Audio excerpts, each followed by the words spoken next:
Hello, everyone. I'm delighted to be in conversation with Rustam Mazumdar today. Rustam, Hi. hi. Hi, Darshana. Hi, welcome. Rustam is a filmmaker from New Delhi, and with his 25 by 25 grant, he has created an audio-visual medley of montages on the ways in which the internet perpetuates and enhances the contexts that cause violent behavior. It's a very pertinent theme, and he has made a short film called Anima, which is available at the link we have shared with this post, and it's on the schedule as well. So please do check it out if you haven't watched it already. And with that, I would like to invite Rustam to take the floor and walk us through the process, through your journey with this project. Yeah, thanks for the very lovely introduction, Darshana. And the intro was really nice to watch too. So Anima. Uh, Essentially, where I kind of started thinking about the theme was I grew up in the early 2000s, and I was obviously introduced to Western cultural influences at that point of time because it was just getting going along, and rock music was really heavy at that point of time. Like hip hop is right now really gaining a lot of headway. Rock music, and especially the hardcore kind of rock music, was really becoming very popular amongst youngsters.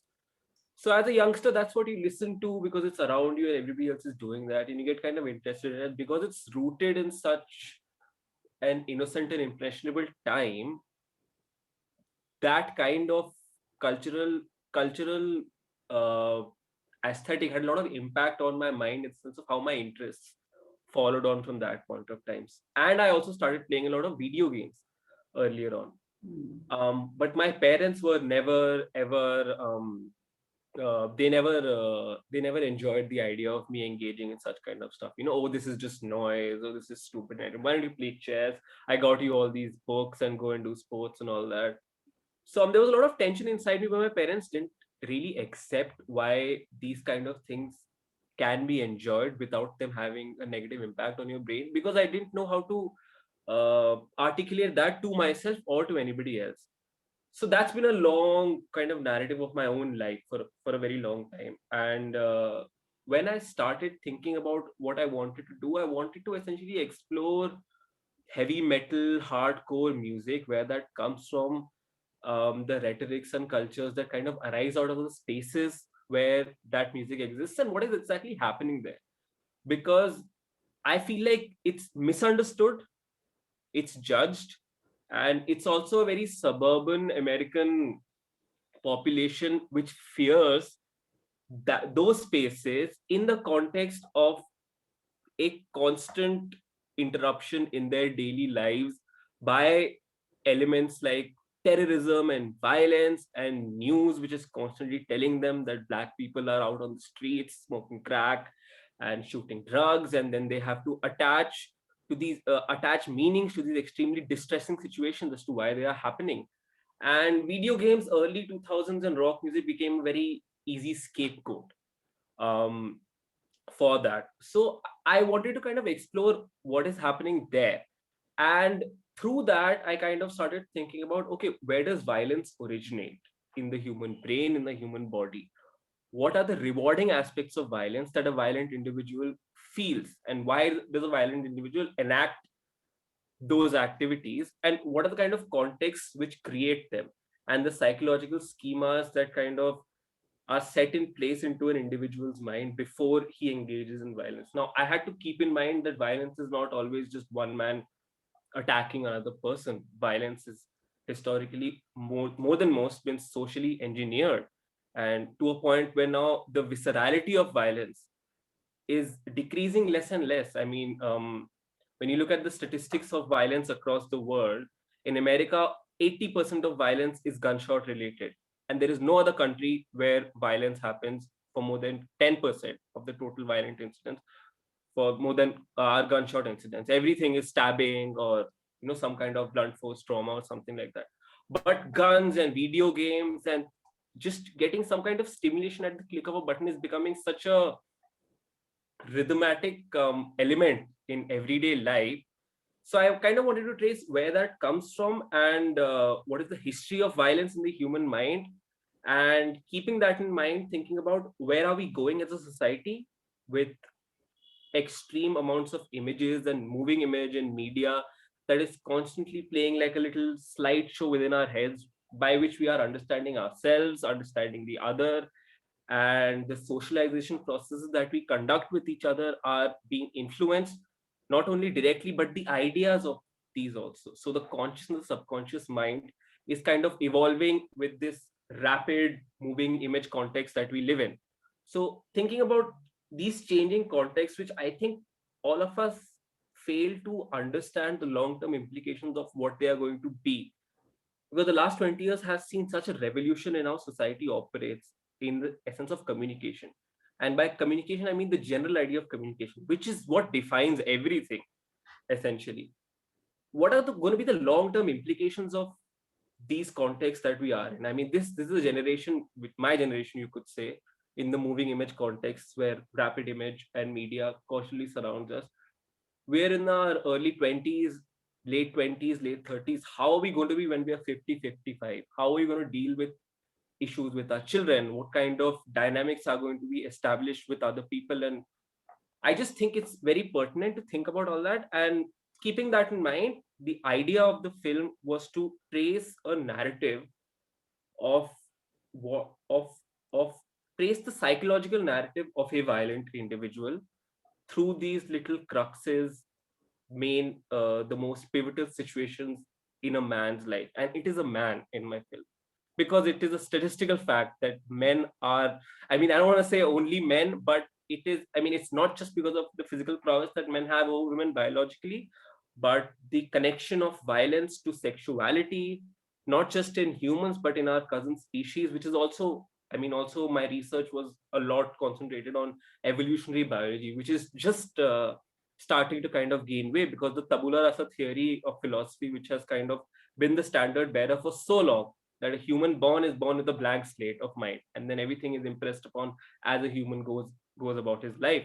But evolutionary biology brings a lot of these very interesting theories about how we are carriers of history within our bodies, our evolutionary physical history. The unconscious mind carries those elements, and all this research about how schizophrenia gets transferred through the womb. I mean, all in very infantile stages, the researches, but all these things kind of I try to tie together into a single composite narrative.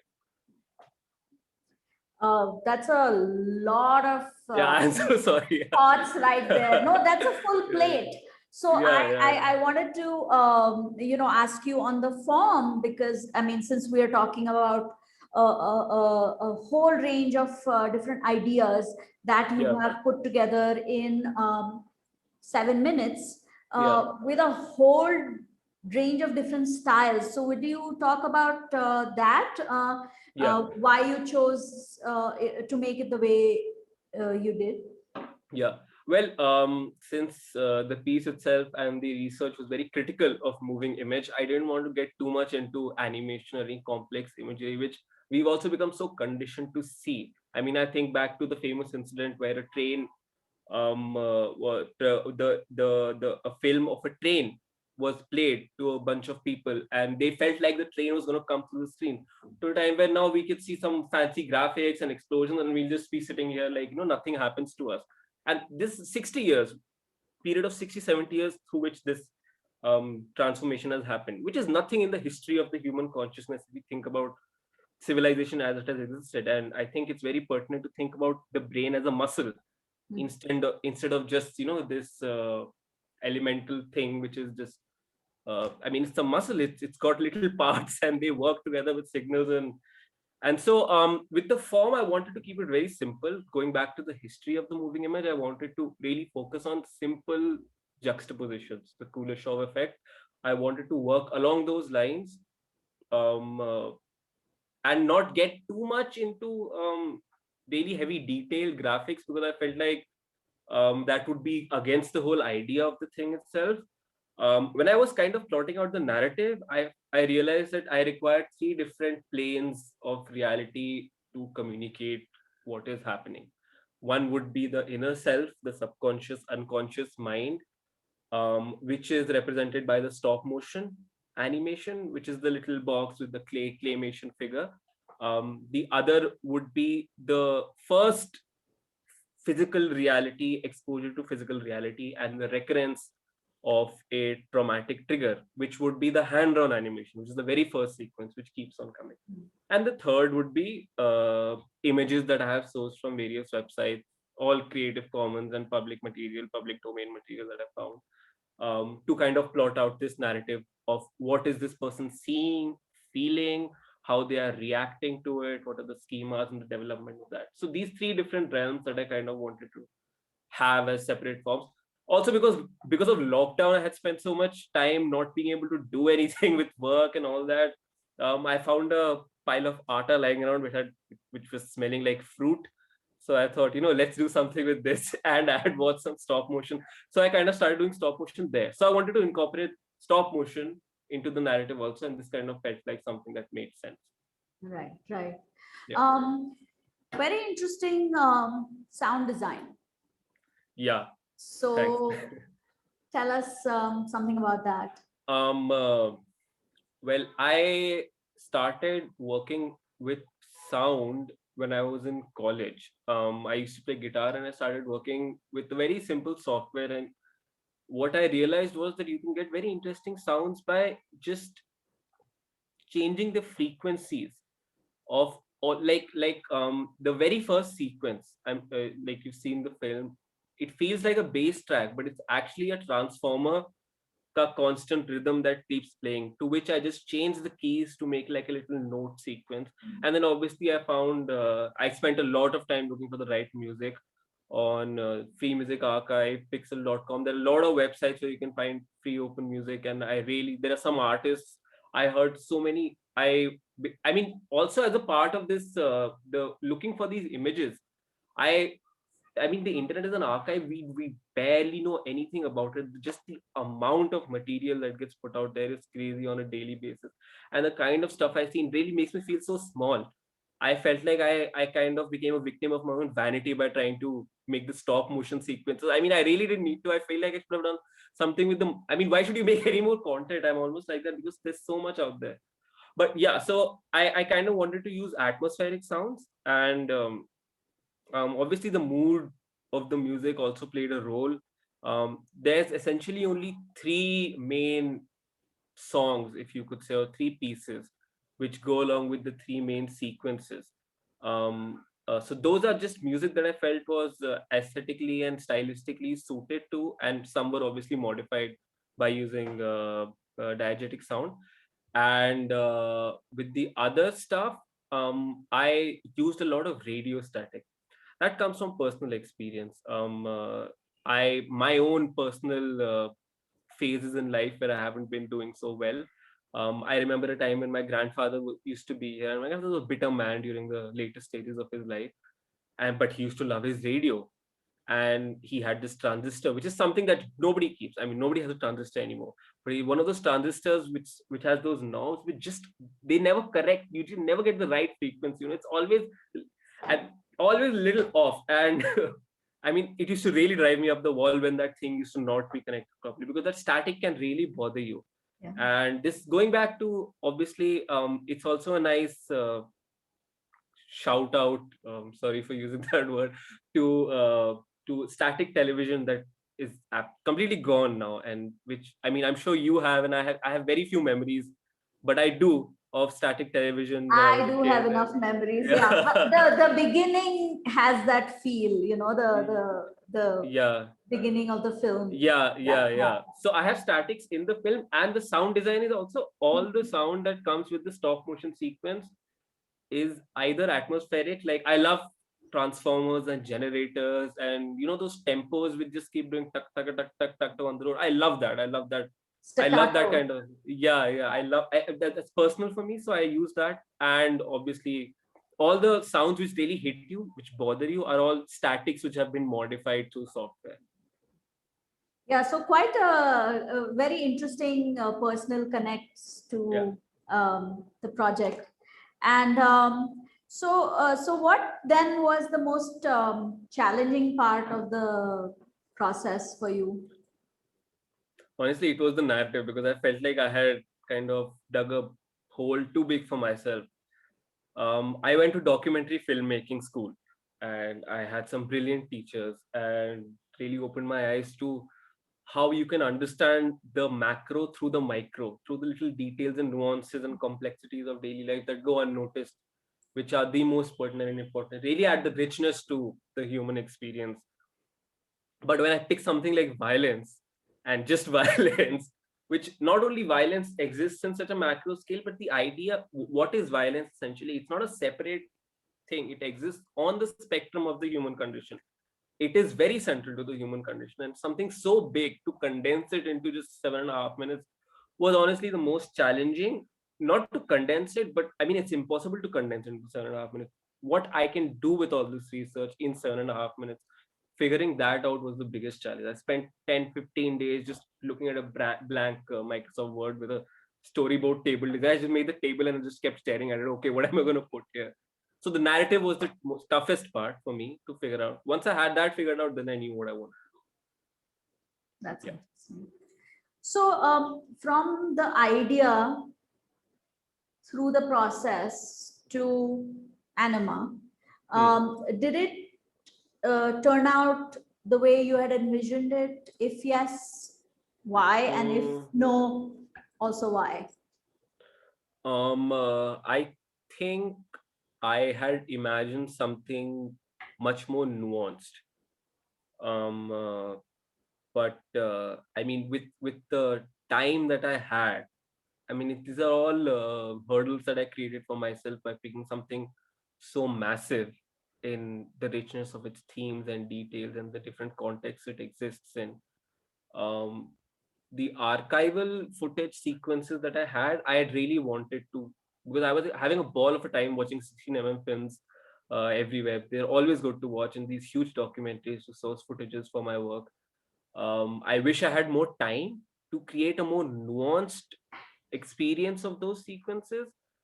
That may be the only disjuncture between what I imagined and what actually took place. But for the rest of the things, I think thematically and in terms of the details and the narrative, this is exactly what I kind of imagined, and I'm kind of happy also that I managed to manifest that, because there were periods where I was getting really nervous with "Boss, ये तो कुछ आ नहीं रहा है यहाँ कुछ मतलब I'm not getting to a conclusion as to what it is going to be." Right, right. So yeah, that way I'm happy. But That's great to hear. That's great. yeah. So what about the project? Does it, I mean, does it end here, or do you, I um everything that I do is connected in some way to mental health and trauma. This is I'm I'm not a traumatized individual by any means, but I mean, I'm human, so I have my own little chinks in my armor. And for me, the process through which I have understood these things has been getting to read academic literature and what has been written about, and through understanding and figuring out my own way out of my own whatever situations, my interest in film and art has also kind of developed that way. So everything is kind of going to be connected to this. Like, I mean, Kidman that you saw is also, that's about transference of trauma, but that's done with Arta. So let's not talk about that. When it comes to this, I think I don't want to spend too much time being stuck on this again. I would like to add some more clips that I find as I go throughout, because I'm still going to skim through all kinds of public domain material to see what kind of interesting stuff I can find. I'm finding interesting how every day there's so much that I couldn't put in because it didn't fit into the narrative. And if there's some stuff that I feel like can be added, I will add to it. Smoothing out the transitions, the sound, I feel like I want to do a little more with the sound, get the levels done right and make it a more soothing, I mean, a more easy experience, because I don't want people to feel constantly on edge while watching it. So, I mean, those little changes, maybe over the next month and a half, editing aram se with a clear, meditative, agarbatti jala ke kind of state of mind, karke, those are the only changes I want to make as far as that's this an project is concerned. interesting juxtaposition while talking about violence, I've really So- gotten into agarbattis. Yeah. So I do want to let people know that the film will be available at the link on the IFA website in the schedule for longer than the festival. So people Yeah. can watch it beyond this also. So, so what would you say to those who are watching this first and haven't watched your film yet? Would you like to say anything to them? Except, Mm. I mean, beyond watch it, definitely. I'll say that. But I would say that the film is not film. The film essentially what it tries to communicate is the importance of true empathy. Um, Violence. We as people have a tendency, and it's becoming more and more because now we see so much of it on TV and we read about it in the paper to separate where that lies. Okay, it's I'm not. It's I've never. I would never do that. It's a different person. Which is almost kind of a manifestation of the idea of that evil exists, which I don't believe in. I mean, all my researchers kind of reinforce that idea that there is no such thing as evil. Which is in the end of the film also I have that little sound which kind of I wanted to communicate that really well. So what I would like to say is it's very important as a people going forward to realize that we exist on a spectrum, not in separate categories, ourselves in our circumstantial, and that the film is made, even though it's a very jarring experience.